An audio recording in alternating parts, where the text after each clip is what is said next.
Alléluia. Gloire à Dieu. Nous voulons bénir le Seigneur qui nous donne la grâce, une fois de plus, d'être là ce soir. Alléluia. Gloire à Dieu. Gloire à Jésus. Jésus est vivant. Alléluia. Gloire à Dieu. Est-ce qu'on peut se tenir debout? Je pense que nous sommes restés pendant longtemps assis. Il faut que nous puissions un peu passer un moment dans la louange et dans l'adoration. Que nous puissions dire combien de fois l'Éternel est bon. Est-ce que tu peux regarder à celui qui est à ton côté et tu dis Dieu est bon. Peut-être tu n'as pas dit avec conviction. Regarde et dis Dieu est bon. Dieu est bon. Dis Jésus est bon. Jésus est bon. Alléluia. Alléluia. Dis à la personne que si tu es ici ce soir, c'est parce que Dieu est bon. Dis ensemble que la miséricorde de Dieu durera toujours. C'est pas la miséricorde de Dieu. Dis à la personne qui est à ton côté, c'est pas la miséricorde de Dieu que tu es là ce soir. Ce n'est pas parce que tu mérites. Ce n'est pas parce que tu as fait quelque chose de bien. Mais ce n'est pas la miséricorde de Dieu que tu es là ce soir. Que Dieu t'a gardé, que Dieu t'a protégé pendant toute cette journée. Alléluia. Frère, vous ne pouvez pas savoir combien de fois Dieu est bon. Alléluia. Si Dieu pouvait ouvrir un peu vos yeux pour vous montrer pendant cette journée qui est en train de se terminer là, sa bonté envers vous, vous allez simplement vous mettre à exalter le nom du Seigneur. Alléluia. Vous n'allez pas regarder à ce que vous n'avez pas obtenu pendant cette journée, mais vous allez regarder aux multiples bénédictions que Dieu vous a accordées pendant cette journée. Alléluia. Est-ce qu'on peut dire merci Seigneur? Est-ce qu'on peut dire merci Seigneur? Est-ce qu'on peut dire merci Seigneur? Est-ce qu'on peut dire louange à toi Seigneur? Est-ce qu'on peut dire Jésus je t'adore? Est-ce qu'on peut dire Jésus je t'acclame? Est-ce qu'on peut dire Jésus tu es merveilleux? Est-ce qu'on peut dire Jésus est grand? Est-ce qu'on peut célébrer le nom du Seigneur ce soir? Est-ce qu'on peut dire Alléluia? Est-ce qu'on peut dire Alléluia? Est-ce qu'on peut dire Alléluia? Est-ce qu'on peut dire Alléluia? Est-ce qu'on peut dire Jésus vivant? Est-ce qu'on peut dire Dieu est saint? Alléluia! Alléluia! Alléluia! Alléluia! Alléluia! Alléluia! Célébrons le Seigneur! Célébrons l'Éternel! Célébrons l'Éternel! Car il est bon! Car il est bon! Et sa miséricorde! Et sa miséricorde! Pour toujours! Alléluia! Alléluia! Alléluia! Alléluia! Alléluia! Dieu est bon! Dieu est bon! Est-ce qu'on peut déclarer ce soir? L'enfer doit écouter que vous célébrez le nom du Seigneur, que vous n'êtes pas là pour réclamer, mais que vous êtes là ce soir pour célébrer le nom du Seigneur. Célébrons le Seigneur! Célébrons le Seigneur! Seigneur, nous te célébrons! Seigneur, nous te célébrons! Seigneur, nous te célébrons! Seigneur, nous t'adorons! Alléluia! Alléluia! Alléluia! Je suis vivant! Je suis vivant! Je suis vivant! Je suis vivant! Je suis vivant! Alléluia! Alléluia! Alléluia! Dieu est vivant! Dieu est vivant! Dieu est vivant! Dieu est vivant! Dieu est vivant! Alléluia! Mais pendant que nous célébrons l'Éternel, pendant que nous célébrons l'Éternel, cela va se passer dans ta vie comme les murs de Jéricho sont tombés. Alléluia! Les murs de Jéricho sont tombés lorsque le peuple a commencé à louer l'Éternel. Lorsque le peuple a commencé à adorer l'Éternel. La Bible nous dit que les prêtres sont allés au devant. L'arche de l'Éternel est allée en avant. Et le peuple a commencé à louer et à célébrer l'Éternel. Alléluia! Parce qu'il y a de la victoire dans la louange. Il y a de la victoire dans l'adoration. L'ennemi ne veut pas que tu adores. L'ennemi ne veut pas que tu loues. Mais ce soir, tu vas louer le Seigneur. Tu vas dire Seigneur, je te loue. Tu vas dire Seigneur, je t'adore. Je te rends grâce. Je te dis merci. Je t'adore, je te loue. Je te célèbre parce que c'est bon.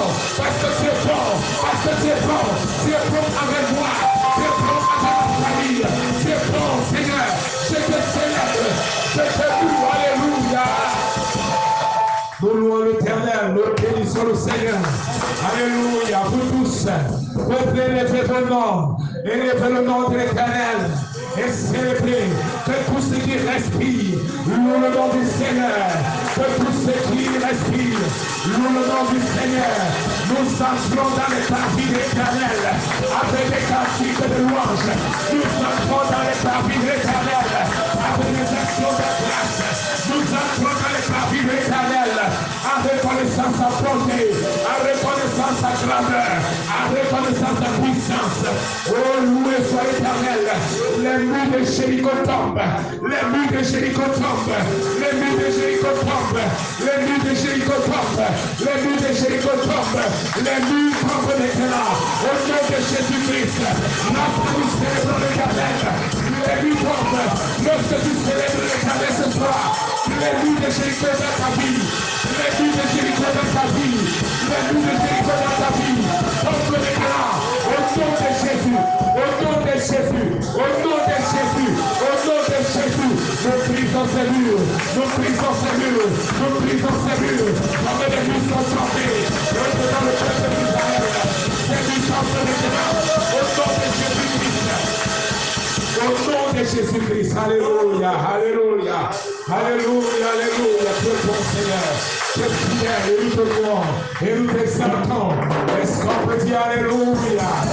Est-ce qu'on peut dire Alléluia? Est-ce qu'on peut dire merci Seigneur? Pour la victoire. Pour la victoire. Pour la victoire. Pour la victoire. Sur tous les problèmes. Sur l'ennemi. Merci Seigneur. Merci Seigneur.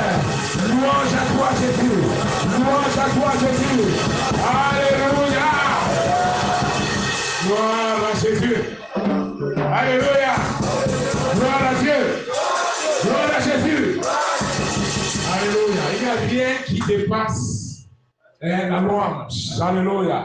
La Bible dit que nous allons passer l'éternité en train de louer le Seigneur. La Bible dit que jour et nuit, devant le Seigneur, le roi des rois, l'alpha, l'oméga, les anges se prosternent et ils déclarent qu'il est saint, qu'il est saint, qu'il est saint, qu'il est saint. Alléluia. Déclarons que tu es saint. Alléluia. Tu es saint. Tu es saint. Tu es saint. Tu es saint.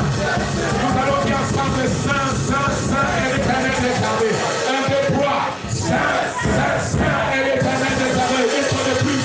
Saint, saint, saint et l'Éternel des armées. Une fois de plus.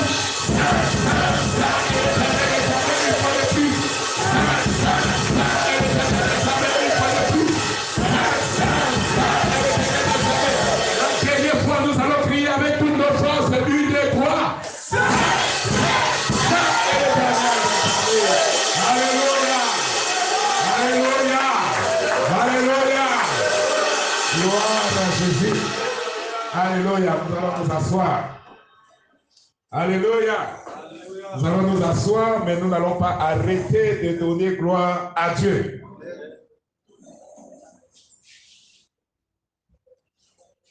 Gloire à Jésus. Alléluia. Bien-aimés, je suis une fois de plus très content, très heureux d'être avec vous une fois de plus ce soir. C'est toujours avec beaucoup de joie que nous sommes là, que nous nous retrouvons les jeudis pour pouvoir étudier la parole du Seigneur, la parole de notre Dieu.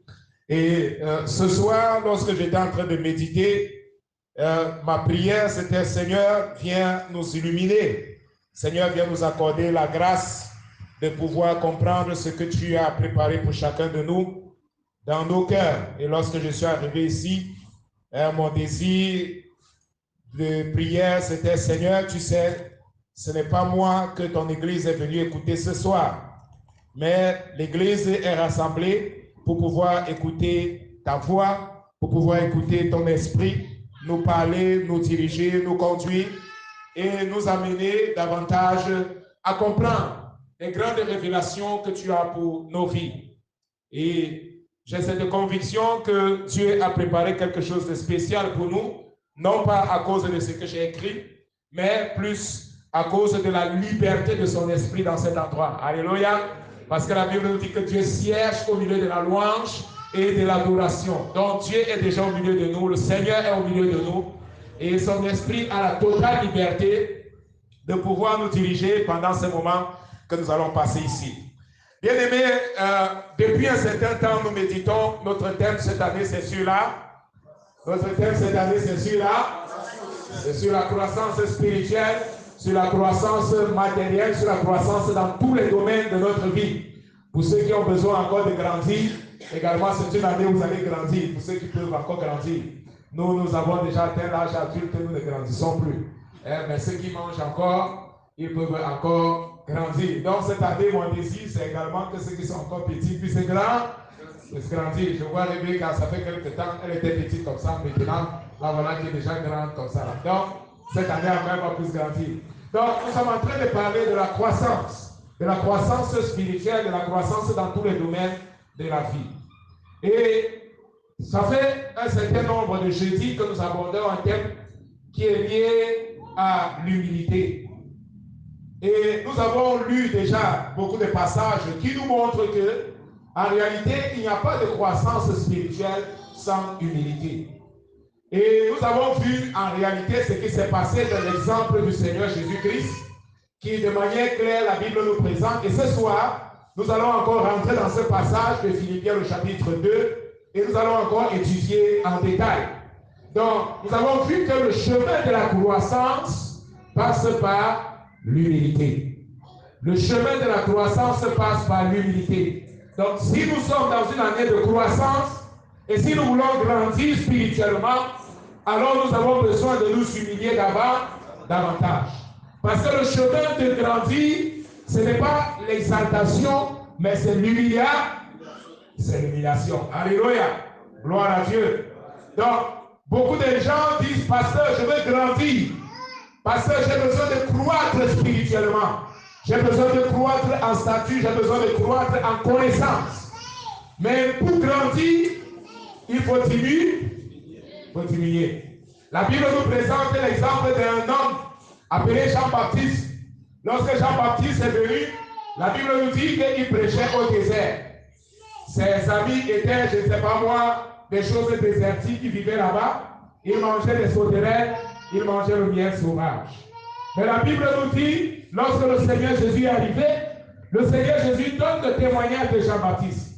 Il dit, vous regardez, vous connaissez Jean-Baptiste? On dit, oui, nous connaissons Jean-Baptiste, ce prophète-là, qui vit dans le désert. Il est toujours là de manière isolée. Et le Seigneur Jésus donne une révélation. Il dit, je vous le dis en vérité, de tous les hommes qui sont nés de femmes, il n'y a pas eu de plus grand que Jean-Baptiste. Et maintenant, lorsqu'on demande à Jean-Baptiste, Jean-Baptiste, tu es grand, le Seigneur Jésus a donné ce témoignage de toi. Qu'est-ce que tu nous dis à ton sujet? Lorsque les disciples ont vu que la foule, les disciples de Jean-Baptiste, ont vu que la foule était en train de suivre le Seigneur Jésus. Et il dit, mais Jean-Baptiste, tu ne vois pas que la foule est en train de suivre Jésus?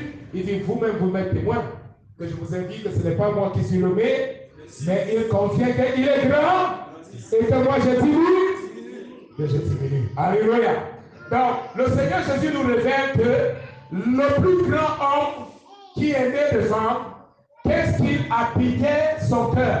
Qu'est-ce qui habitait ses pensées? Ses pensées étaient remplies d'humilité. Voilà pourquoi la Bible nous dit qu'il a été l'homme le plus grand des prophètes, le dernier prophète en réalité qui est venu avant le Messie. Il avait été choisi comme le précurseur. Et Dieu n'a pas choisi n'importe qui. Dieu a choisi un homme qui était rempli d'humilité. Alléluia. Donc, nous allons une fois de plus continuer à parler ce soir. Lisons ce passage-là. Nous allons lire beaucoup de passages bibliques. Et ce soir, je vais parler sur ma voix.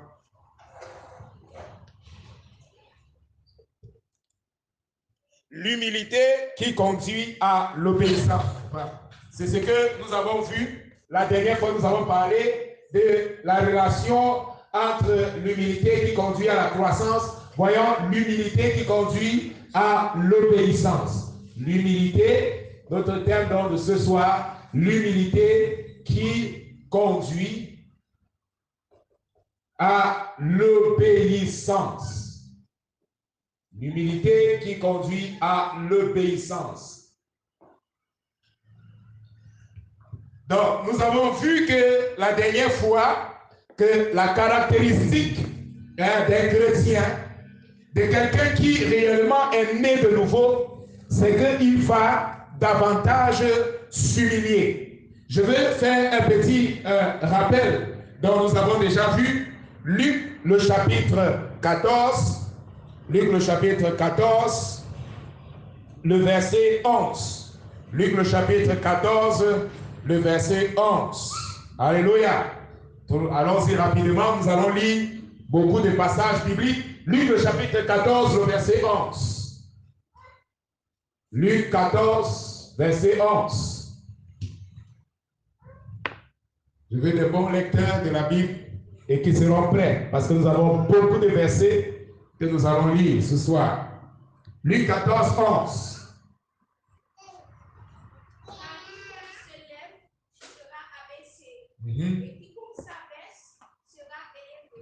Est-ce qu'on peut dire ensemble, car quiconque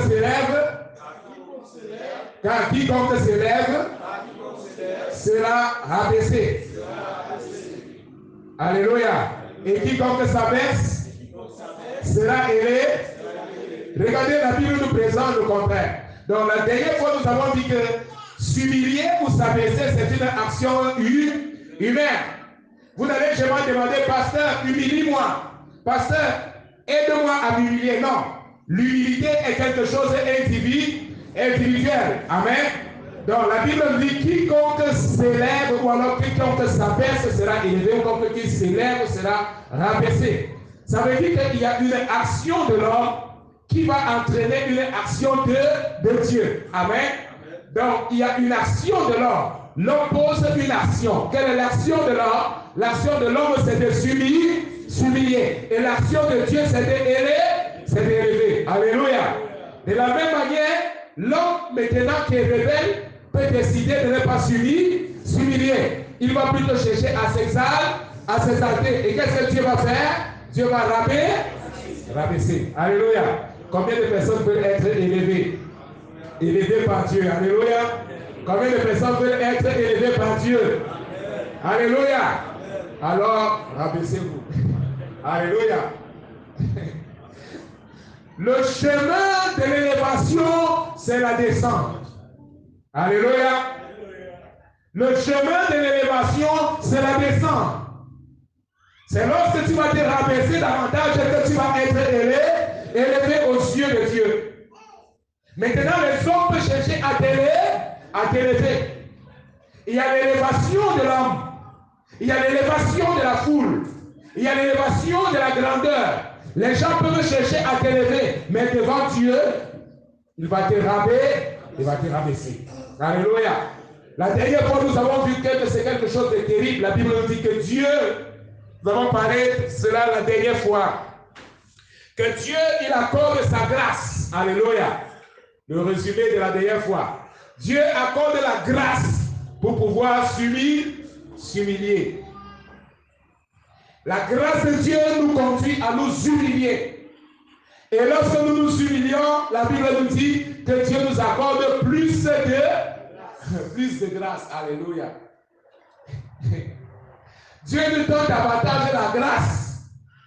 Et Dieu, lorsque Dieu nous donne davantage la grâce, qu'est-ce que nous faisons? Nous nous soumettons encore davantage. La soumission. La soumission. Lorsque nous nous soumettons davantage, Dieu, qu'est-ce qu'il fait? Il nous donne encore plus de grâce. Alléluia. Et lorsqu'il nous donne encore davantage de grâce, qu'est-ce que nous faisons? Nous résistons au diable. Alléluia. Gloire à Dieu. Nous résistons au diable. Nous résistons au diable, le père du mensonge. Et lorsque nous résistons au diable, la Bible nous dit, il fuit. Alléluia. Frère, vous voyez le chemin pour que le diable puisse fuir. Voilà pourquoi beaucoup de gens ils prient et il n'y a pas de résultat. Alléluia. Pourquoi est-ce que les démons ne résistaient pas lorsque le Seigneur Jésus parlait? Il ne commandait pas aux démons 2 fois de sortir. Dans la Bible, nous ne voyons nulle part, le Seigneur Jésus a ordonné à un esprit malin de sortir 2 fois. Non. Lorsqu'il ordonnait, il dit sors. Alléluia. Nous ne voyons pas également les apôtres ordonner aux esprits malins 2 fois de sortir.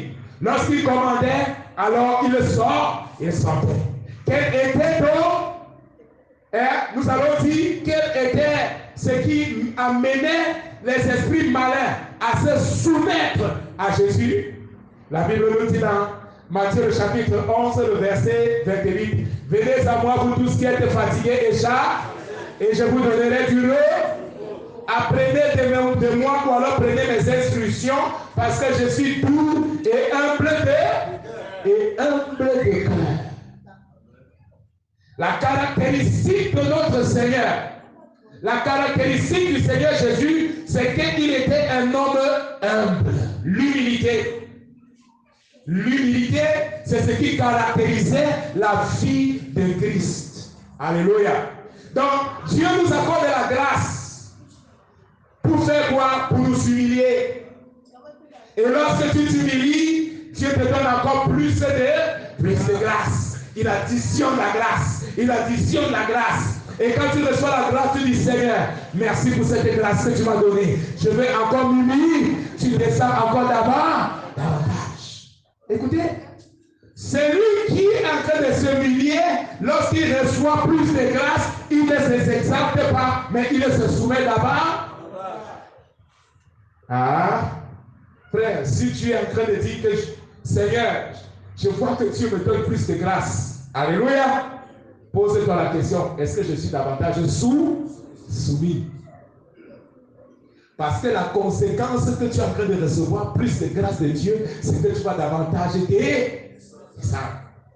Mais si tu dis, j'ai reçu la grâce, et on te voit t'exalter, ça veut dire que tu as reçu l'orgueil. Alléluia.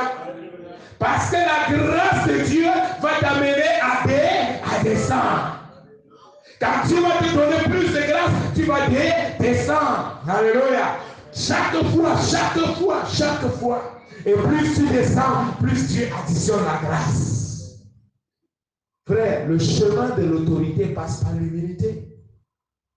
Pourquoi est-ce qu'on n'arrive pas à avoir des victoires dans le monde spirituel? C'est parce qu'on n'est pas humble. On n'a pas encore appris les instructions de Christ. Il dit, apprenez de moi, car je suis doux et humble de cœur. Et vous trouverez le repos pour votre âme. Le repos vient lorsqu'on s'humilie, lorsqu'on a pris les instructions du Seigneur et lorsqu'on s'humilie devant la présence de Dieu. Mais beaucoup de gens n'aiment pas prendre le chemin de l'humilité. Ils prennent plutôt le chemin du pharisaïsme, c'est-à-dire apparence, la grandeur. Alléluia. Mais le Seigneur nous dit, quiconque s'élèvera sera rabaissé, mais celui qui se rabaisse davantage. Alléluia. Alors Dieu va regarder. Vous savez, le diable n'a pas peur de ceux qui ont le microphone et qui prêchent. Alléluia. Le diable n'a pas peur si tu as une belle voix. Ça ne fait pas. Le diable n'a pas peur si tu as un beau mari, qu'il est beau, comme le frère Audric. Hein, madame? Ou que tu as une belle femme, comme notre soeur. Hein, comme tu as une belle femme comme Dolores. Le diable n'a pas peur de ça. Alléluia. Comme toutes les sœurs que nous avons ici, qui sont très belles naturellement. Alléluia. Le diable n'a pas peur de ça. Mais il a peur d'une femme qui se soumet. Une femme qui est soumise, par exemple, à son mari. Un homme qui est soumis à la parole de Dieu. Quand le diable regarde. Pourquoi? Parce que lorsque la femme se soumet, frère, lorsque l'homme est soumis à la parole de Dieu, il reçoit quoi? Il reçoit quoi? Il reçoit quoi? Il reçoit quoi? Il reçoit la grâce. Et le diable ne veut pas que tu reçoives la grâce. Parce que la grâce signifie qu'il y a le regard de Dieu sur toi et ta famille. Alléluia. Alléluia. Donc lorsque l'homme et la femme sont soumis à la parole de Dieu, le diable a peur. Parce que la conséquence qu'il attend, c'est qu'il va fuir. Quand Dieu donne la grâce, c'est la puissance. Alléluia. Voilà pourquoi la Bible nous dit dans Jacques le chapitre 4, le verset 7, soumettez-vous donc à Dieu. La Bible ne dit pas résistez au diable et soumettez-vous à Dieu. Est-ce que c'est ce que la Bible a dit? Non. Mais la Bible vous dit soumettez-vous à Dieu. Et ensuite résiste. Parce que lorsque tu te soumets à Dieu, tu reçois la grâce. Lorsque tu te soumets, tu reçois la grâce. Lorsque tu te soumets, tu reçois l'autorité spirituelle. Alléluia. Tu reçois l'autorité spirituelle. Le diable a peur d'un homme qui est soumis à la parole de Dieu. Un homme qui veille sur sa famille, qui veille comme Job. La Bible nous montre que Job s'est levé tous les matins comme un sacerdoce. Il rassemblait sa famille. Il y avait le temps de la dévotion, il y avait le temps de la méditation, il y avait le temps de la prière, il y avait le temps pour demander pardon à Dieu. Et la Bible nous dit, selon la tradition juive, il faisait des sacrifices, des animaux, pour la purification des péchés de ses enfants, sans même toutefois savoir si ses enfants avaient péché ou pas. Job était un homme sage qui attirait la faveur de Dieu. Voilà pourquoi lorsque le diable va devant Dieu, qu'est-ce que Dieu dit à Satan? Satan, tu as vu mon serviteur Job? Alléluia. Est-ce que tu as vu mon serviteur Job? C'est un homme intègre, c'est un homme droit qui se détourne du mal. Et le diable dit, est-ce que tu ne l'as pas entouré?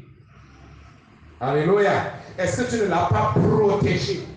Est-ce que tu n'as pas protégé sa famille? Donc Job avait compris que pour qu'il y ait de la faveur de Dieu dans sa vie et dans sa famille, il avait besoin de s'humilier et de vivre une vie de sanctification. De garder toute sa famille sous la protection de Dieu. Et lorsqu'un homme, une femme est soumis à la parole de Dieu, cherche à faire la volonté de Dieu, Dieu a son regard sur cette famille. Et lorsque le diable vient, il trouve que tout est protégé. Il cherche par là où il va entrer, il ne trouve pas. Il cherche, il ne trouve pas. C'est ce que Satan a dit à Dieu. Mais Seigneur, est-ce que tu ne l'as pas entouré? Est-ce que tu ne l'as pas protégé? Est-ce que c'est parce que tu ne l'as pas protégé? Le diable nous révèle que ceux qui sont soumis à la parole de Dieu, ils ont la protection de Dieu. Et le diable ne peut pas toucher. Rien toucher. Voilà pourquoi le Seigneur Jésus, lorsqu'il est arrivé, il dit, vous ne savez pas que les cheveux de vos têtes sont comptés et qu'un seul cheveu ne tombe pas à terre sans que votre Père qui est dans les cieux ne donne l'autorisation. Les cheveux de ta tête, il n'y a aucun appareil dans le monde qui peut compter les cheveux. Aucun. Mais la Bible nous dit qu'il y a une personne qui connaît le nombre des cheveux qui sont sur ta tête et qu'il n'y a aucune de ces cheveux-là qui tombe. Parfois, ça tombe même, tu ne connais pas. Moi, avant de venir ici, je me suis payé. Des milliers simplement sont tombés. Moi, je ne connais pas. Je vais compter les cheveux. Mais la Bible nous dit que Dieu connaît chacune de ces cheveux qui sont tombés là. Alléluia. Il connaît tous. Lorsque nous regardons l'univers, la Bible nous dit qu'il y a des galaxies. Il y a des milliards et des milliards et des milliards de galaxies. Il y a des milliards et des milliards d'étoiles. Il n'y a aucun appareil qui va vous dire le nombre d'étoiles qu'il y a. Mais la Bible nous dit que Dieu connaît chacune des étoiles et il a donné un nom à chaque étoile. Et il appelle Maman Rose les étoiles. Et chaque étoile répond, me voici Seigneur. Mais la science nous dit qu'on ne connaît pas le nombre des étoiles dans ce système, dans l'univers. Mais la Bible nous révèle que Dieu qui est le créateur de toutes choses, il connaît chaque étoile et il a donné un nom à chaque étoile et il appelle chaque étoile et chaque étoile répond. Alléluia. Alléluia. Nous avons un Dieu qui est grand. Nous avons un Dieu qui est puissant. Nous avons un Dieu qui est magnifique. peu importe la situation dans laquelle tu te trouves, Dieu il est puissant pour pouvoir renverser toutes choses. L'ennemi peut te faire croire que c'est impossible. L'ennemi peut te faire croire qu'il n'y a plus de réponse, qu'il n'y a plus de solution. Mais quand Dieu n'a pas dit son dernier mot, alors tu peux continuer de croire. Tu peux continuer de croire parce que Dieu est fidèle. Sa parole ne change pas. Dieu n'est pas un homme pour mentir, ni le fils d'un homme pour se repentir. Ce qu'il a dit, il va l'accomplir. Peu importe le nombre de démons qui peuvent venir contre ta vie. Mais je veux te dire ce soir, si tu es soumis à la parole de Dieu, alors tu vas recevoir la puissance et l'ennemi va fuir et tu auras la victoire. C'est ça le chemin. Le chemin de la soumission, le chemin de ta victoire passe par la soumission. La soumission à Dieu, la soumission à la parole de Dieu. Tous les jours, recherche cela, vis cela, pratique cela. Et tu vas voir les résultats. Donc commencer à changer dans les petits domaines de ta vie, tu vas voir. Parce que tu es en train de vivre une vie de soumission à Dieu. C'est ça le chemin. Et beaucoup de chrétiens n'ont pas de victoire parce qu'ils négligent les petites choses dans leur vie. Ils négligent les petits points qu'ils devaient se soumettre. Et ils refusent de se soumettre. Et l'ennemi utilise ces voies-là pour pouvoir entrer dans leur vie et poser beaucoup de problèmes. Beaucoup de problèmes. Alléluia. Le Seigneur nous accorde la grâce ce soir, bien-aimés dans le Seigneur, afin que nous puissions nous soumettre. Donc, l'humilité qui conduit à l'obéissance totale. Allons maintenant dans Philippiens le chapitre 2. Philippiens le chapitre 2, à partir du verset 3. Philippiens 2, 3. Alléluia. Est-ce qu'on peut dire gloire à Jésus? Est-ce qu'on peut dire gloire à Jésus?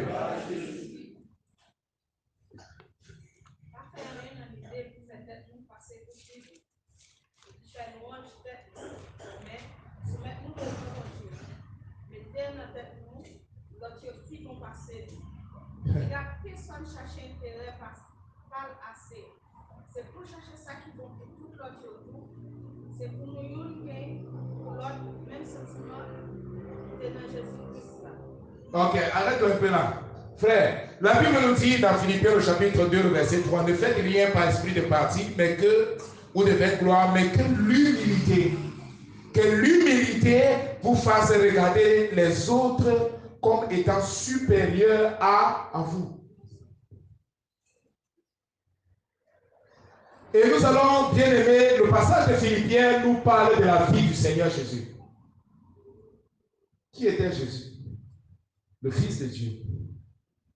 Unique Fils de Dieu. Dans le ciel. Il recevra la gloire. La Bible nous montre dans Ésaïe le chapitre 6, la révélation que Ésaïe a eue. Il a vu la gloire de Dieu. Il parle ici de Christ. Il a laissé tout cela, il est venu. Lui, en étant Dieu, a pris la forme, la Bible nous dit, d'un simple homme. Un simple homme, il s'est humilié lui-même. Il s'est humilié lui-même. Il est descendu au plus bas niveau.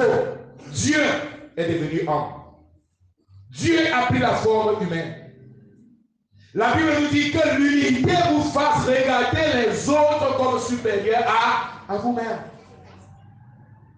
Que l'humilité m'amène à regarder l'autre, pas en fonction du diplôme qu'il a, pas en fonction de son niveau intellectuel, pas parce qu'il joue bien ou il fait ceci bien. Non, l'humilité m'amène à le regarder comme quelqu'un en qui il y a Christ. S'il y a Christ dans sa vie, l'humilité m'amène à la servir. S'il y a Christ dans sa vie, l'humilité m'amène à le servir.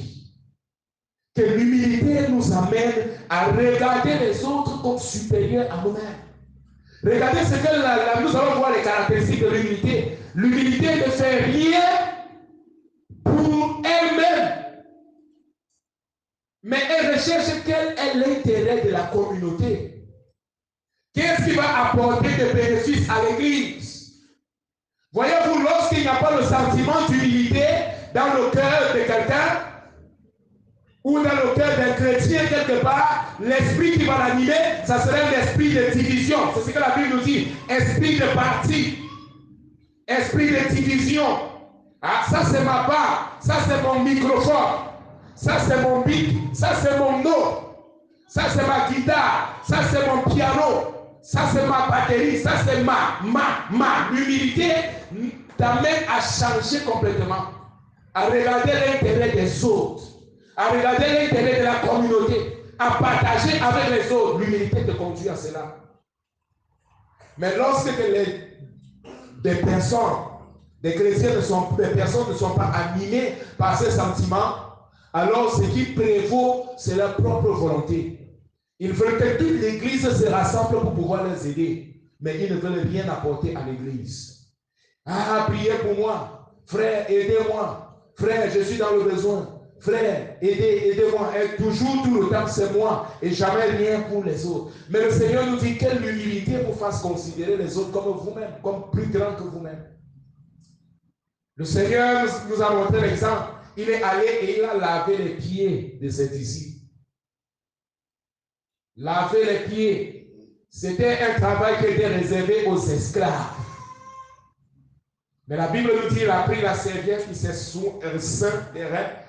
s'est courbé et a lavé les pieds des disciples et a pris la serviette et a essuyé les pieds.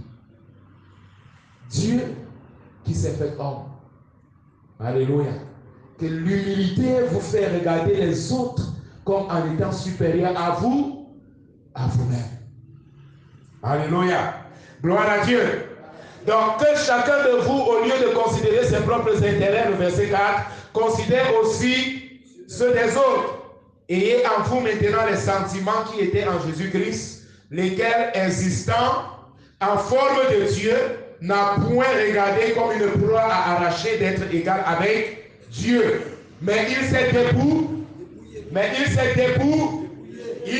dépouillé lui-même. Écoutez, c'est lui-même qui s'est dépouillé. Ce n'est pas les hommes qui l'ont dépouillé. Ce n'est pas le Père qui l'a dépouillé. Mais lui-même a renoncé à sa majesté. Alléluia. Lui-même a renoncé à sa gloire. Voilà pourquoi il dit, je donne ma vie. Personne ne la retire. Alléluia. Je donne. C'est moi qui la donne. Personne ne prend cette vie. Cette vie que je la donne. Voilà maintenant pourquoi il dit, quiconque gardera sa vie, quiconque aime sa vie, la perdra. Mais celui qui donne sa vie à Dieu, il la retrouvera. Alléluia. Combien de personnes veulent retrouver la vie? Alors donne ta vie à Dieu. Alléluia. C'est ça le secret. Le Seigneur Jésus n'a pas gardé sa propre vie, mais il a pris cette vie et il a donné à Dieu le Père. Voilà pourquoi il dit, je suis descendu du ciel, non pas pour faire ma propre volonté, mais pour faire la volonté de celui qui m'a envoyé.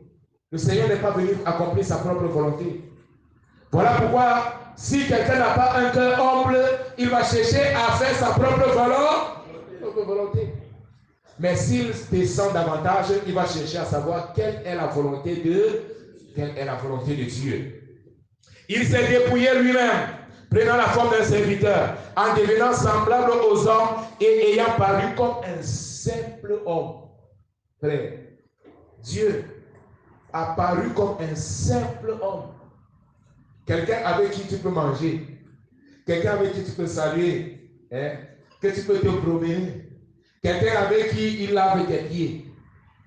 Frère, vous avez déjà imaginé marcher avec Jésus, le Fils de Dieu. Il te sert la nourriture. Il a faim, comme toi tu as faim. Alléluia. Je ne sais pas combien de fois peut-être les disciples disent, Seigneur, nous avons faim. Il dit, moi aussi. Alléluia. Comme un simple homme, la Bible nous dit, comme un simple homme. C'est pour nous montrer qu'en réalité, il nous a montré le chemin. Le chemin, la Bible dit, il a paru comme un simple homme. Donc ça ne fait pas, beaucoup de gens me disent, ah, mais c'est parce que Jésus était Dieu. Non, la Bible nous dit qu'il a paru comme un simple homme. Il a eu faim. La Bible nous dit qu'il était soumis à toutes les tentations comme vous et moi. Alléluia. Gloire à Dieu. Beaucoup de gens disent souvent, ah, le Fils de Dieu. Non, la Bible nous dit ici, il a paru comme un simple homme. Il a marché sur cette terre comme un simple homme. Donc lorsque tu es tenté, ne dis pas que Seigneur, je suis tenté au-delà de mes forces. Jamais. La Bible nous dit que le Seigneur Jésus est passé par toutes les tentations comme un simple homme. Et il n'a pas péché. Alléluia. Dans toutes ces tentations-là, il n'a point péché. Il n'a point péché. Il a paru comme un simple homme. Le verset 8. Il s'est humilié lui-même, se rendant obéi, se rendant obéi, se rendant obéi. Il s'est humilié lui-même, se rendant obéi. Disons ensemble, il s'est humilié lui-même. Il s'est humilié lui-même, se rendant obéissant. Il s'est humilié lui-même, se rendant obéissant. Il s'est humilié lui-même, se rendant obéissant. C'est le thème de ce soir. Qu'est-ce qui montre qu'une personne s'est humiliée? C'est que la personne est obéie. L'obéissance est une conséquence de l'humilité. Alléluia. Gloire à Dieu. Alléluia. Vous avez écrit cette phrase. L'obéissance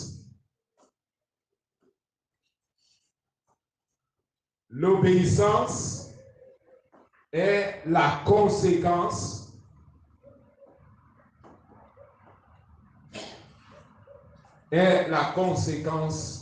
de l'humilité. Frère, il n'y a personne qui m'a dit, ah, pasteur, je suis humble, si la personne n'est pas obéissante. La Bible nous montre cela. Amen, frère.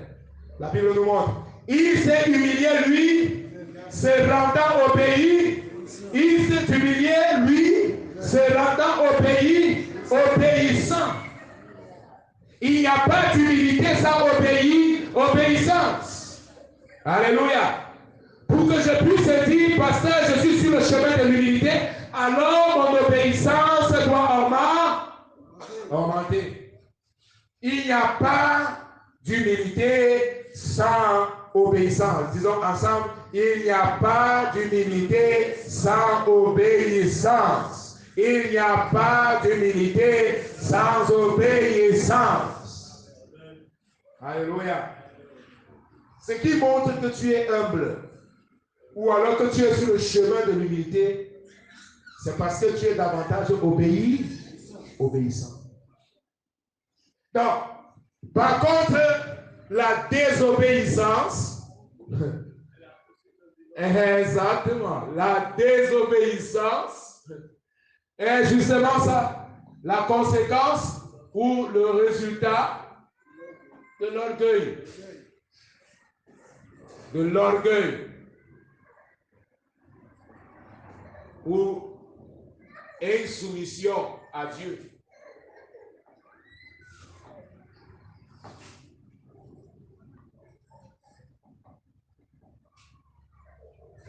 Voilà pourquoi la Bible nous dit que Christ, il s'est dépouillé, il s'est humilié, lui-même se rendant obéissant. Regardez, il s'est humilié, alors que maintenant le diable, il s'est exalté. Dans Ésaïe, le chapitre 14, la Bible nous dit, voilà ce que le diable dit, voilà, je monterai jusqu'aux cieux, je serai semblable au très haut. Alléluia. L'orgueil l'a mené là-bas. L'exaltation, je monterai, je serai semblable au très haut. Alléluia. Alléluia. Mais le Seigneur Jésus, la Bible nous montre qu'il s'est dépouillé. Lui, en étant Dieu, il a pris la forme d'un serviteur. Le diable, en étant un ange, il a voulu être plus qu'un ange. Alléluia. Et c'est ce que nous voyons aujourd'hui, frère. Vous pouvez être sûr que tous ceux qui cherchent à monter, Dieu les a appelés. Par exemple, dans un appel simple, Tu vas être chanteur, prédicateur de l'évangile, simple. Et il y a beaucoup de cas comme ça dans le monde.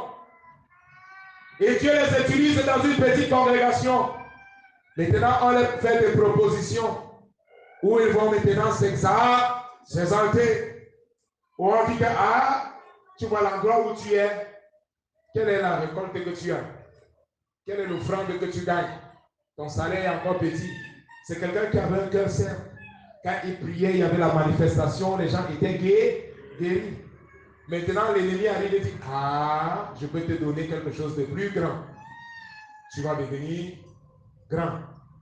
Tu es pasteur?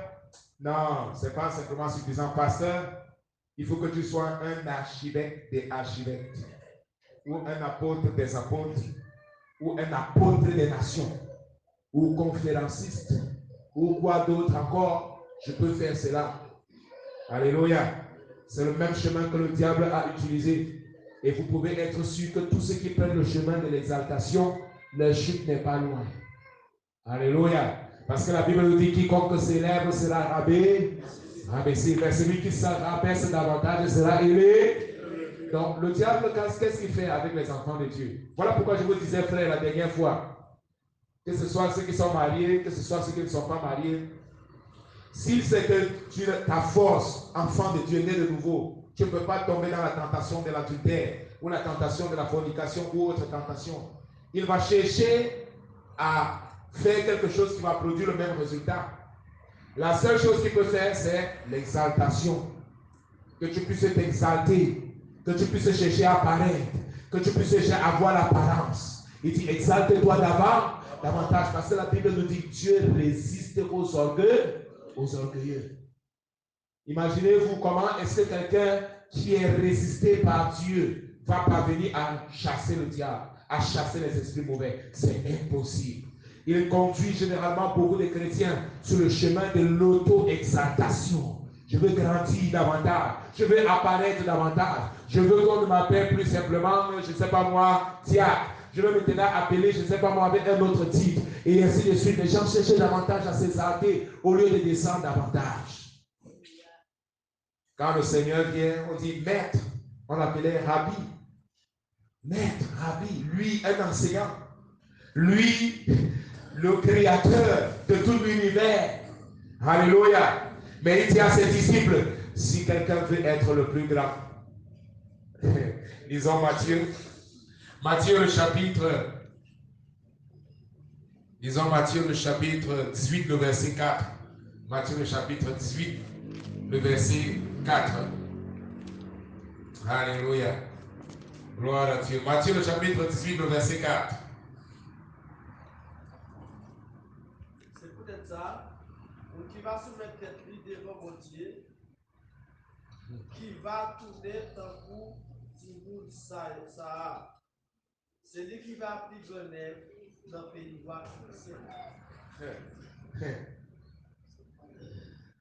Alléluia. Lis encore pour qu'on puisse comprendre. C'est peut-être ça, qui va soumettre tête devant mon Dieu, qui va tourner Timoun ça, qui va tourner tant pour Timoun ça. C'est lui qui va appliquer Genève dans le pays de Alléluia.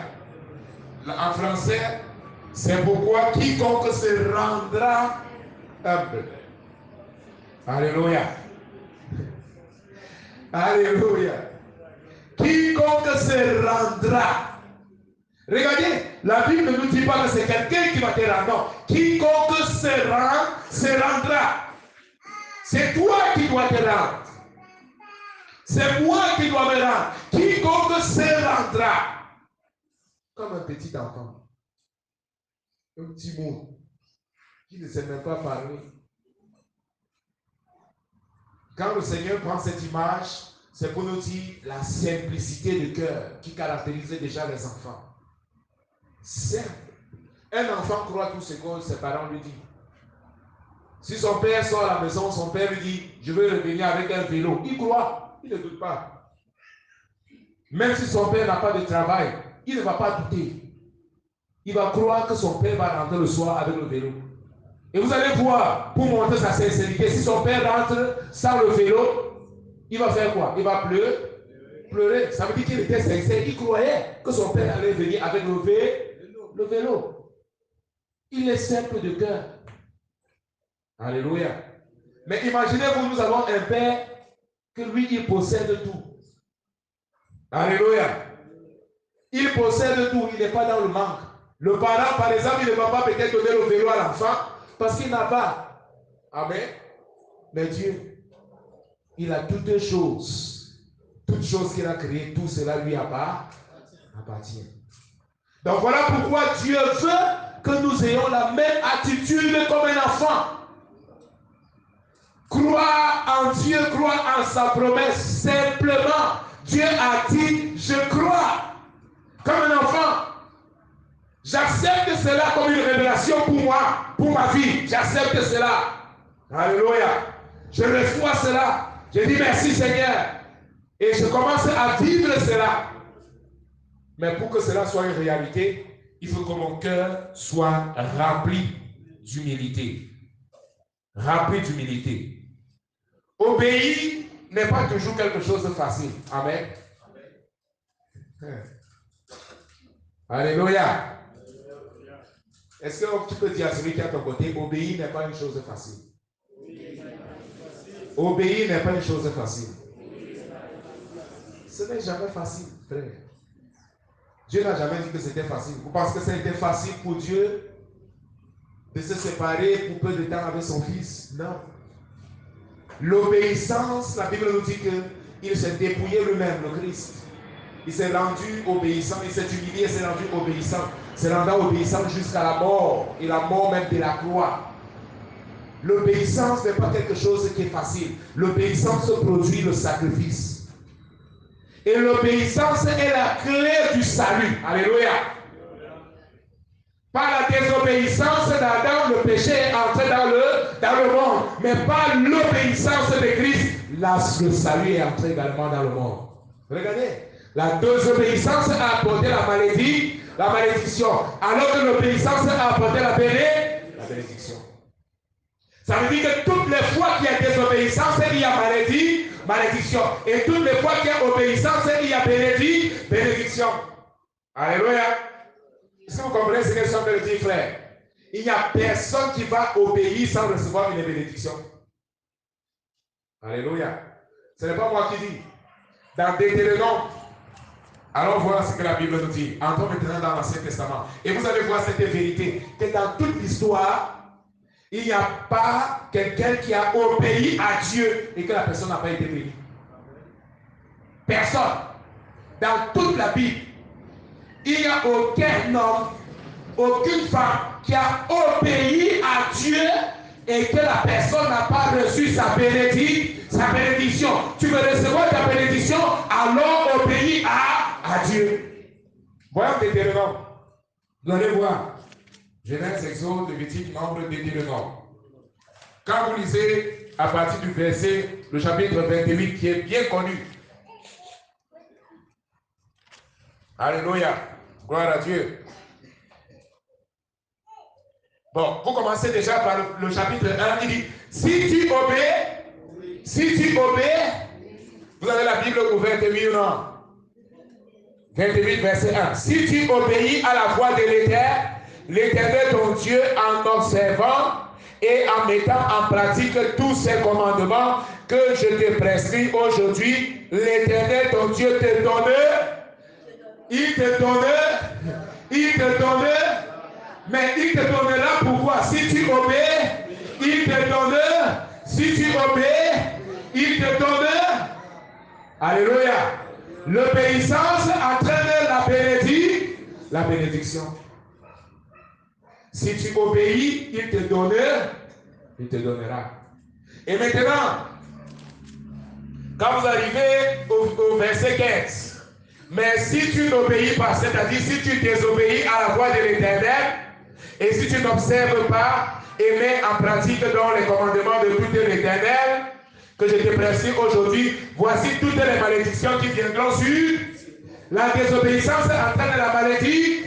La désobéissance entraîne la malédiction. Frère, vous voyez ce que je suis en train de vous dire? Par la Bible, il n'y a aucun homme, aucune femme qui va obéir à Dieu et qui va se repentir. Il va dire, Seigneur, j'ai obéi à ta parole et voici, je n'ai pas reçu ma bénédiction. Personne. Personne. Voyons maintenant quelques exemples bibliques. Genèse, le chapitre 6, le verset 22. Genèse, le chapitre 6, le verset 22. Dans l'Ancien Testament, nous allons maintenant voir des cas d'obéissance. Ancien Testament. Le premier exemple que nous voyons, c'est l'exemple de Noé. Dans Genèse, le chapitre 6, celui qui a trouvé peut nous donner la lecture. Genèse, le chapitre 6, le verset 22.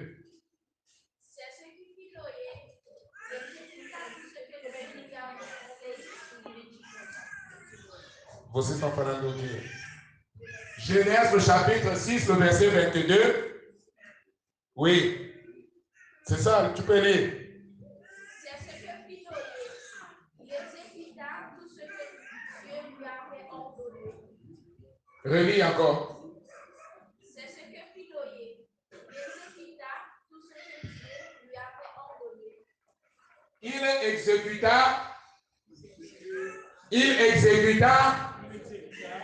Il exécuta quoi? Tout ce que Dieu lui avait ordonné. Il exécuta tout ce que Dieu lui avait ordonné. Il exécuta tout ce que Dieu lui avait ordonné. Et quelle était la conséquence? La conséquence, c'est que Noé a été sauvé, lui et sa femme. Alléluia. Premier cas que nous retrouvons dans un monde de désobéissance. Dans un monde où le peuple était en train de périr, était en train de maudire Dieu et vivait dans l'immoralité, la Bible nous dit, le propre Seigneur Jésus dit que l'avènement du Fils de Dieu sera comme dans le temps de Moïse, dans le temps de Noé. De l'immoralité. Mais Dieu a trouvé un homme et il a dit, Noé, voici ce que je te commande de pouvoir faire. Et la Bible nous dit, et Noé fait tout ce que Dieu lui avait ordonné. Alléluia. Premier cas d'obéissance. Mais nous voyons, qu'est-ce qui a poussé en réalité Noé à obéir pleinement à la parole de Dieu? C'est que Noé avait des dispositions de cœur humble. Vous voyez, l'orgueil amène au péché. Amen. Amen. Alors que la Bible nous dit qu'il y a de la sagesse. Lisons ce passage. Proverbe nous enseigne. Proverbe, le chapitre 11, le verset 2.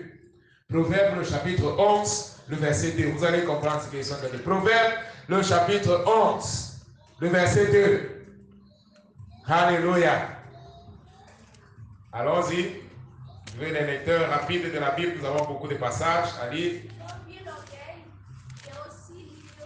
Ah, quand vient l'orgueil, vient aussi quoi?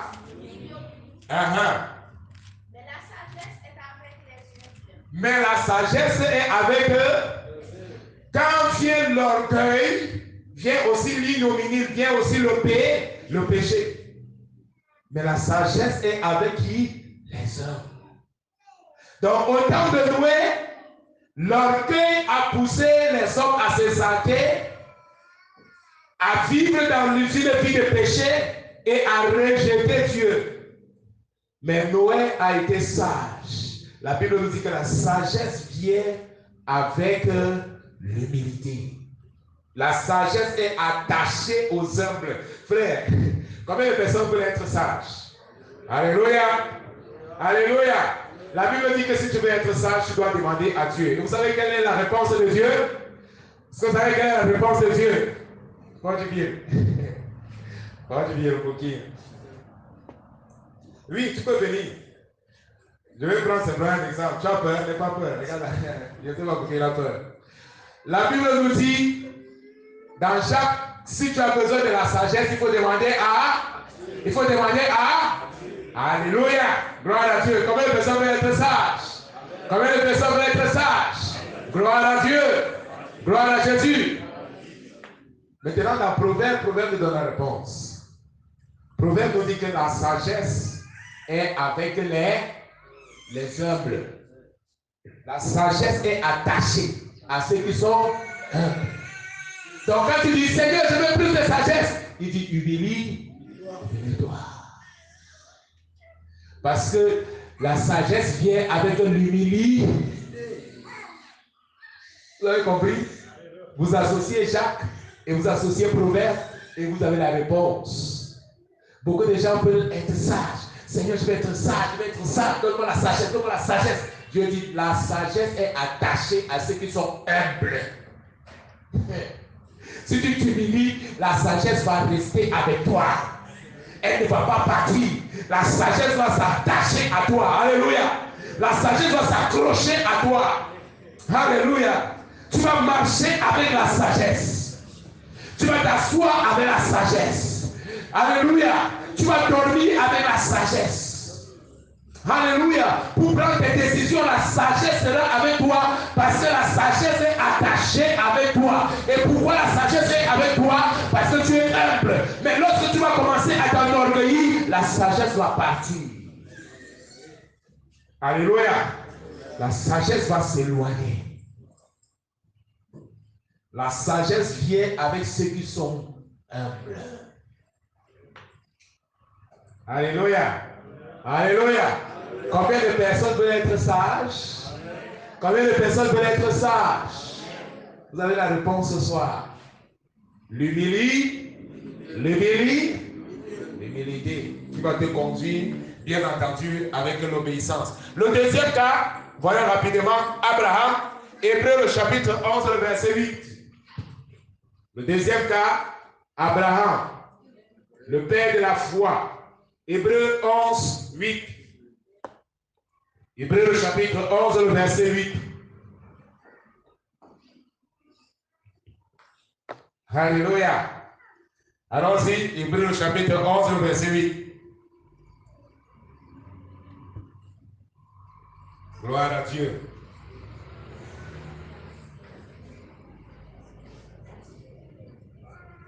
Alléluia. Gloire à Jésus. Alléluia. Béni soit le nom du Seigneur. Hébreux le chapitre 11, le verset 8. Celui qui a trouvé peut lire.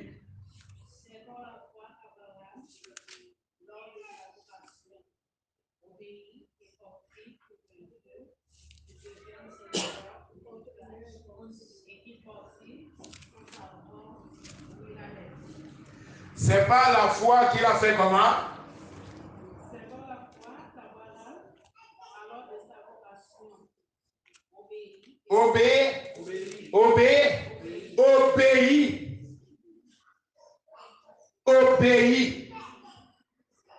Alléluia. C'est pas la foi. Abraham a obéi. Et il est allé dans un endroit où il ne connaissait pas. Il a obéi. Un orgueil n'obéit pas. Nous avons déjà vu cela, frère.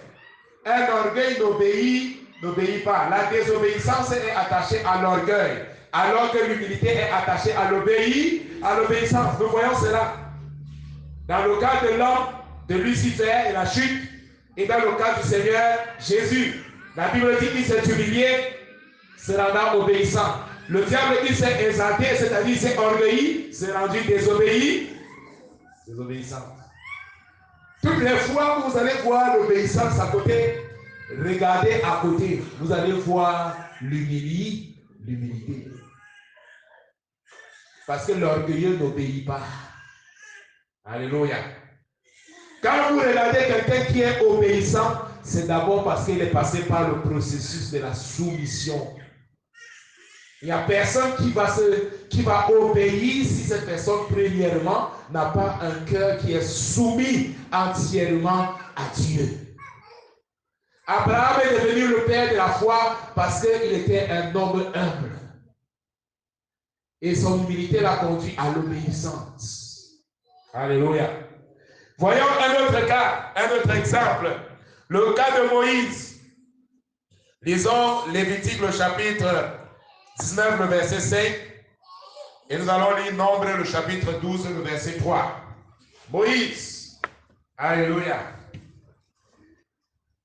3. Le cas de Moïse.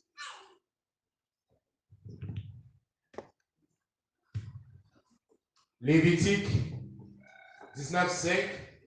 Nombre, le chapitre 12. Le verset 1 à 3. Lisons 1 à 3 du Nombre. Alléluia. Vous allez voir.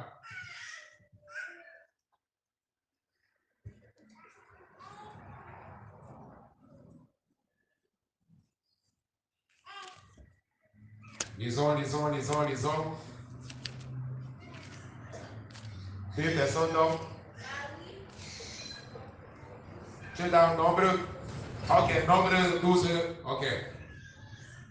Marie et Aaron parlaient contre Moïse au sujet de la femme éthiopienne qu'il avait prise.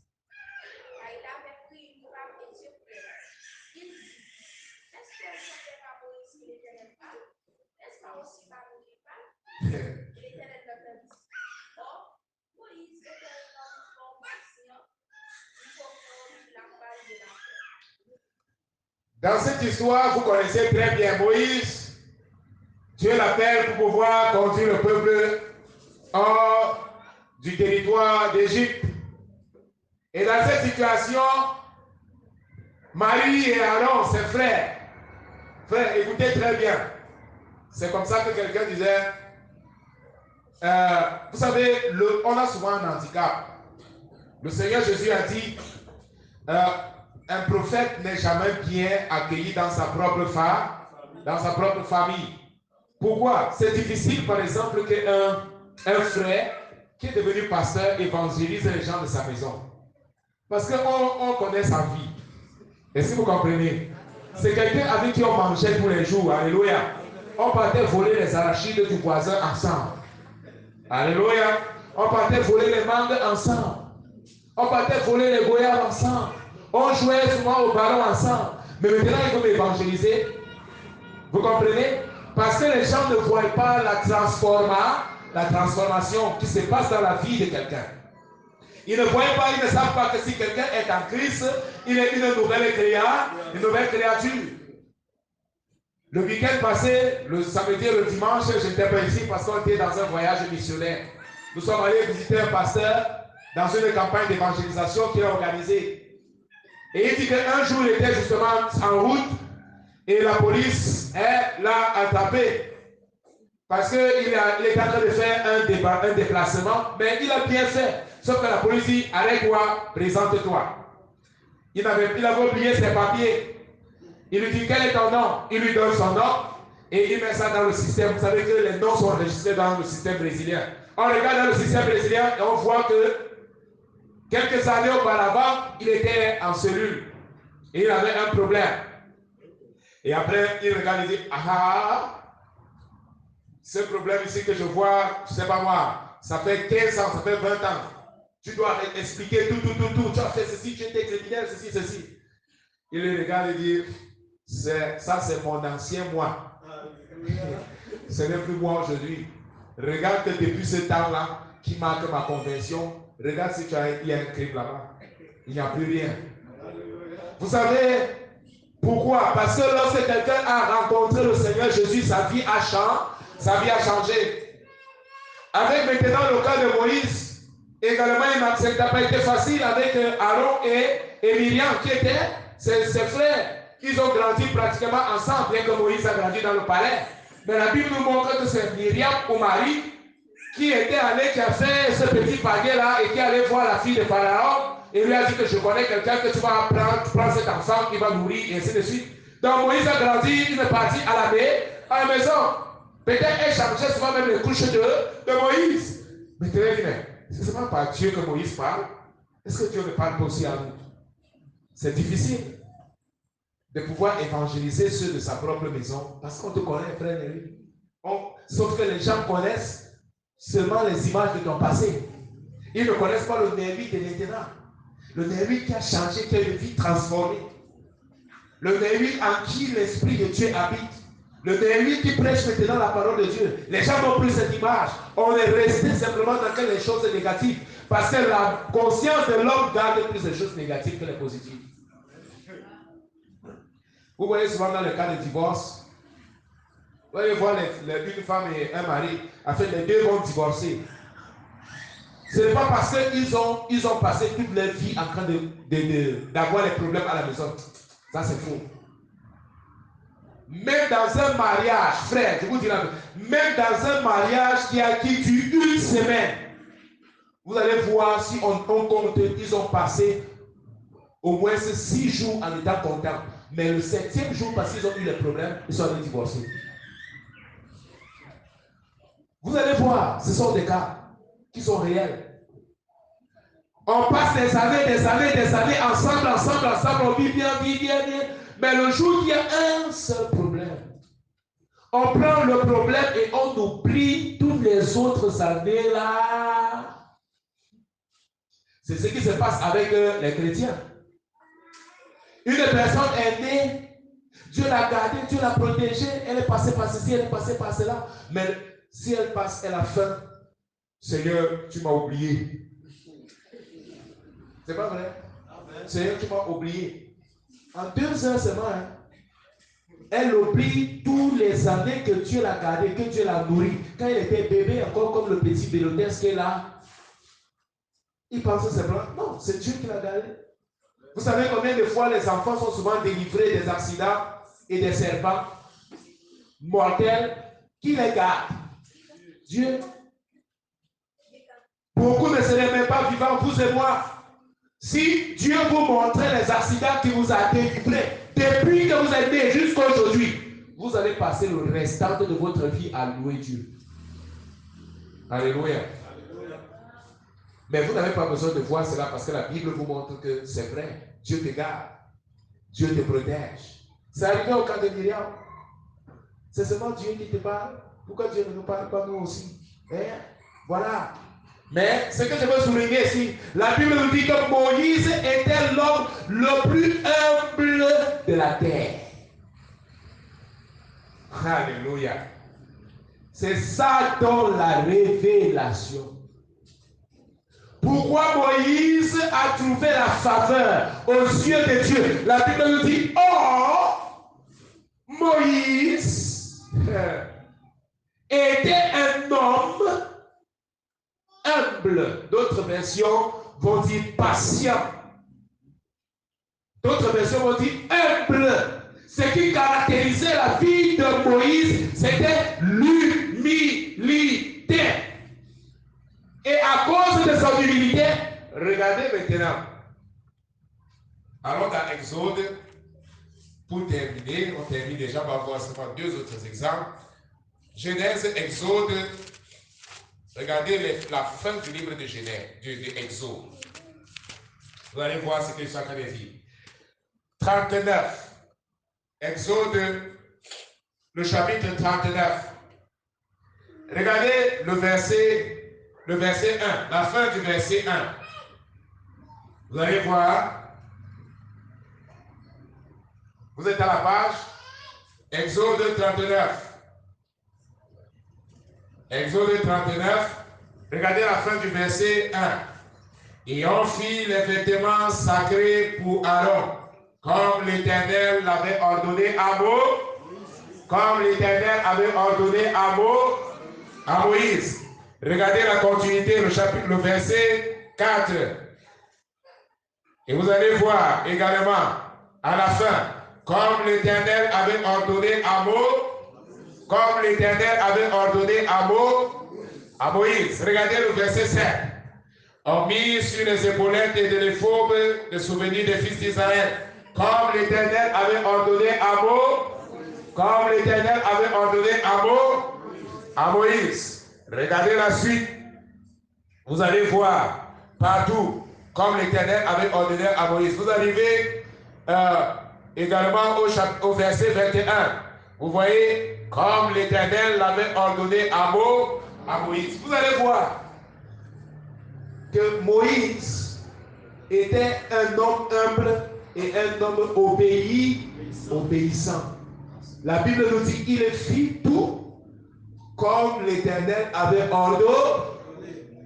Voilà pourquoi dans Nombre, quand les Myriam et Aaron viennent lui disent, ah mais nous allons faire cette rébellion, pourquoi est-ce que Dieu ne nous parle pas aussi? Maintenant, qu'est-ce que Dieu dit? Regardez ce que Dieu révèle. Dans Nombre, nous sommes toujours dans Nombre au chapitre 12. Genèse, Exode, Lévitique, Nombre 12. Regardez la suite. Le verset 7. Il dit, le verset 6. 12, 6.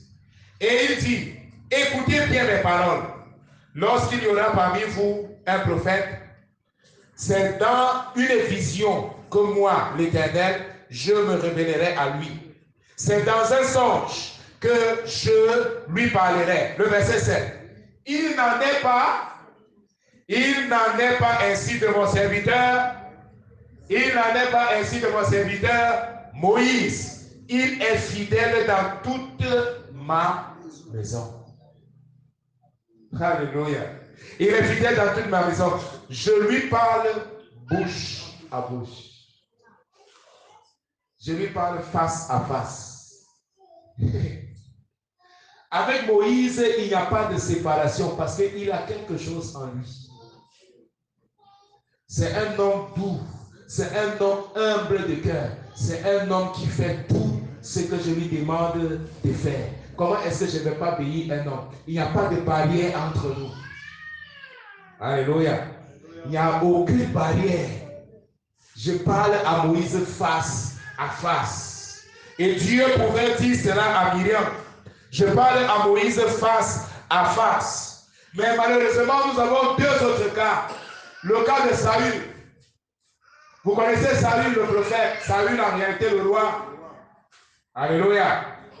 Dieu l'envoie aller détruire les Amalécites ou les Amalékites. Dieu dit, allez, va, Saül, va détruire ce peuple-là. Parce que c'est un peuple qui fait beaucoup, qui pêche. C'est un peuple ils ont déjà commis tellement des abominations. Va, aidez-vous pas interdire. Et qu'est-ce qu'il fait? Il se prépare, il va en guerre. Ils sonne la trompette, alléluia, son en Israël. L'Éternel a parlé, il faut qu'on parte en guerre. Et tout le monde se rassemble. Salut le roi en train de parler, il faut qu'on parte en guerre, il faut qu'on parte en guerre. Il rassemble toute la multitude pour aller en guerre.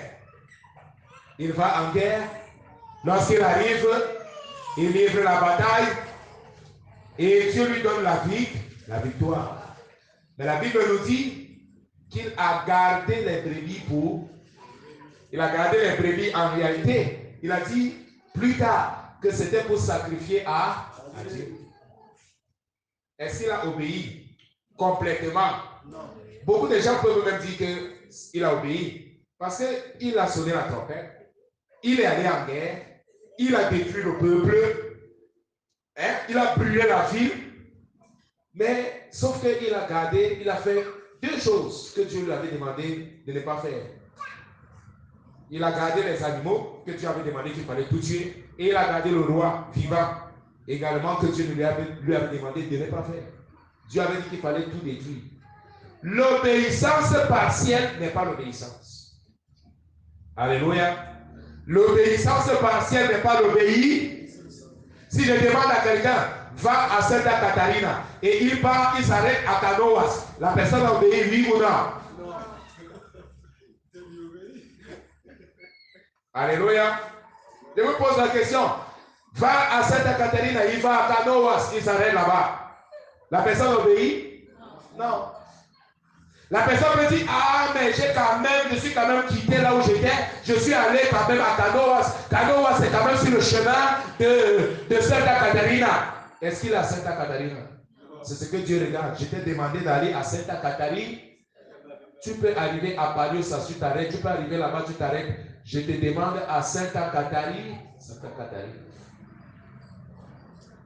Et regardez ce que Dieu lui a dit. C'est ça, cette parole terrible. Dans 1 Samuel le chapitre 15.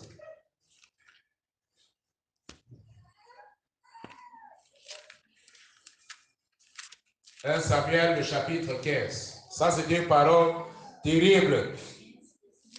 15, verset 3. Bon, ça, c'est l'ordre que Dieu envoie. 15, verset 3. Quelqu'un lit pour nous.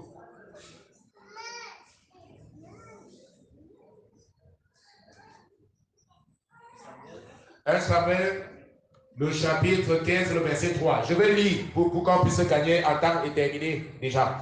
Bon. Va maintenant frappe Amalek et dévouer par interdit tout ce qui lui appartient. Tu n'épargneras point. Alléluia. Tu ne l'épargneras point. Et tu feras mourir hommes et femmes, enfants et nourrissons, bœufs et brebis, chameaux et tout. Dieu dit va et dévoue par interdit. Élimine tout, détruit tout. Et maintenant, qu'est-ce que Samuel va, qu'est-ce que Saül va, il fait tout ce qu'il a fait, il revient. Regardez le verset 11. Dieu dit, je me répands, 1 Samuel chapitre 15, verset 11, je me répands d'avoir établi Saül pour roi, car il se détourne de moi et il n'observe point mes paroles. Alléluia. Il se détourne de moi et il n'observe point mes paroles. Verset 20, dans le même chapitre. Saül répondit à l'Éternel, à Samuel, j'ai bien écouté la voix de l'Éternel et j'ai suivi le chemin par lequel l'Éternel m'a envoyé. J'ai amené Agag, roi d'Amalek, et j'ai dévoué par interdit les Amalécites. Regardez, Samuel fait en même temps, il veut dire Saül, il fait en même temps Dieu menteur et Samuel menteur. Dans le verset précédent, 11, Dieu dit que Saül n'a pas obéi à son commandement. Et Samuel, lorsqu'il arrive, Samuel dit, tu n'as pas obéi au commandement de Dieu. Et regardez le verset 20. Saül dit, moi, j'ai obéi au commandement de l'Éternel. Et je suis allé par la voie de l'Éternel. Alléluia. Alléluia. Très triste. Très triste. Et la parole maintenant nous dit, puisque tu as rejeté la parole de Dieu, voici également Dieu t'a rejeté. Alléluia. Voilà la conséquence terrible. Saül n'avait pas un cœur humble. Parce que si quelqu'un qui a un cœur humble, si on te dit que tu as péché et que tu vois que tu as péché, il y a l'humilité en toi, tu vas plutôt t'humilier. David a péché. Et qu'est-ce que David a fait lorsque Nathan lui a révélé son péché? Il s'est humilié. Alléluia. Voilà pourquoi beaucoup de gens n'ont pas souvent leur péché pardonné. Parce qu'ils refusent de s'humilier devant Dieu.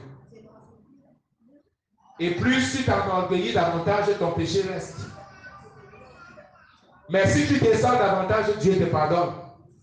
Nous voyons le cas de David et nous voyons le cas de Saül. Saül a péché, il a désobéi. Samuel vient lui dire que tu as désobéi. Je suis prophète de Dieu, je parle à Dieu. Dieu m'a montré que tu as désobéi. Au lieu d'accepter ta faute, il dit non. Tu vois. Toi et Dieu, vous avez tort. Moi, je vous dis. L'orgueil. Regardez, frère, je ne sais pas si vous avez déjà perçu la différence. Quand Saül a péché, Dieu a envoyé un prophète. Quand David a péché, Dieu a envoyé un prophète. Vous comprenez? Les deux étaient rois. Les deux ont reçu la visitation de Dieu. Dieu a vu le péché de Saül et Dieu a dit, Samuel, va et dis qu'il a péché, il a désobéi. Il parle, il dit, Dieu m'a envoyé, tu as péché Saül, tu as désobéi, tu n'as pas accompli. Regardez là, le comportement de Saül, j'ai bien obéi, j'ai bien écouté la voix de Dieu. Mais regardons David. Dieu maintenant a vu le péché de Nathan, a vu le péché de David. Dieu a vu ce qu'il a fait. Et Dieu maintenant dit, Nathan, va et dis à David qu'il a péché et qu'il ne sera plus roi. Et qu'est-ce qu'il fait? Nathan, il arrive, il lui dit. Et David ne dit pas, Dieu adore, Nathan, je vais le tuer. Non. Dans le cas de Saül, Saül a déchiré le manteau de Samuel. Alléluia. Mais David s'est dit, c'est vrai. Seigneur, je reconnais mon péché. ne retire pas de moi ton esprit. Seigneur, je peux perdre mon royaume. Seigneur, je peux perdre mon titre, mais ne retire pas ton esprit. Et Dieu regarde et dit, ah oui, voici un homme. Il s'est humilié et à cause de cela, par la suite, Dieu va maintenant envoyer le prophète Nathan encore pour lui annoncer ce qui va arriver dans son royaume. Vous voyez la différence? Un homme qui s'est humilié et un autre qui s'est exalté. Un homme qui a obéi et un homme qui a désobéi. La bénédiction, l'autre a reçu et l'autre a reçu la malédiction. L'obéissance va entraîner la bénédiction, tandis que la désobéissance va entraîner la malédiction. L'obéissance est attachée à l'humilité et l'orgueil est attaché à la désobéissance. Et Dieu met toujours cela devant nous. Qu'est-ce que nous allons choisir? Il nous accorde la grâce de pouvoir choisir l'obéissance et de pouvoir choisir l'humilité. Plus tu vas t'humilier, frère, plus tu auras la victoire dans ta vie. Dans n'importe quel domaine de ta vie. Si tu commences à t'humilier et à remettre véritablement cela dans la main de Dieu, tu vas voir les résultats. Peu à peu, tu vas voir les résultats. Dieu va te donner la victoire. Là-bas, dans ce domaine-là, séparé. Amen. Bon, nous nous arrêtons là. Est-ce qu'il y a une question?